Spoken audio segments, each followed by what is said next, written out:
Yes, I can see a straightforward line here between the child's experience of the shelter of the home and of parents, which begins as a kind of emotional and psychic and material sheltering, leading to a relationship to an environment. And it seems to me that, and this would be an everyday experience, that some built environments feel kinder than others or less brutalizing. And what that would mean, I think, is that they call up in us feelings that are less antagonistic, less vengeful, less spiteful, less pissed off. And some environments actually make us feel either in need of more shelter and protection, or actually make us feel endangered. And it would seem to me to be a good way of putting it this, that some forms of shelter are kinder than others.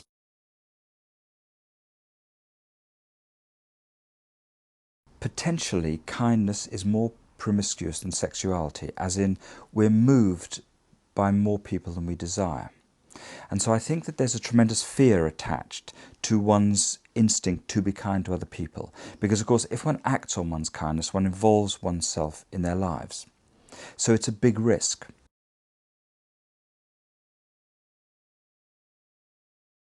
Actually, everybody knows in capitalist culture that if somebody's profiting, somebody's being exploited. It's not a secret. Everybody knows this. But what is a secret is how this is felt emotionally. Because people actually feel very, very, very, very bad about being greedy. And the privileged actually show up the underprivileged. They expose the scale of underprivilege. And so if you live in a culture which actually covertly promotes envy, it's going to be very difficult for people to be kind. People are only happy when they are kind. This is a big problem.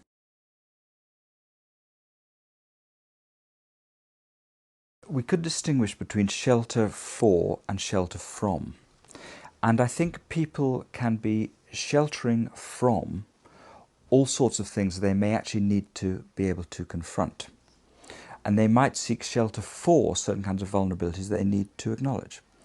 I do think that there is something peculiarly divisive about building buildings that bring out the worst in people, that actually call up a disregard for the environment. Because it's quite clear that certain forms of public housing, at least in this culture, do nothing to invite people to have some kind of regard or care for the environment. Actually, they're an invitation to disregard and brutalise it.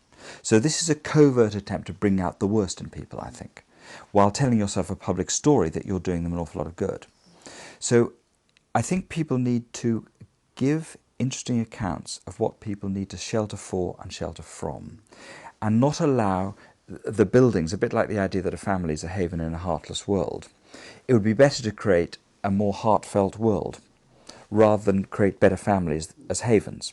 By the same token, I think there should be an attempt to create a better shared environment rather than environments that are seen to be places you can escape from the world into. Yes, kindness is innate in us because we are group animals. We can only live because we are interdependent on each other. As we are dependent creatures, we have to be kind creatures. That doesn't mean that's all we are. It's very important that we don't produce a sentimentalized, unrealistic picture here, because we're ambivalent animals. We're really kind and really cruel. There seems to me there's one fundamental thing here, which is that mothers' bodies are soft and yielding, and buildings have to be hard. Buildings are always going to be hard objects. Given they are hard objects, what can they be as well? In other words, what's the architectural equivalent of something that is more yielding, more responsive, and not only simply something that, as it were, resists you and pushes you away? Given a building has to be hard, what are the ways in which it can be soft, metaphorically? That would be my question.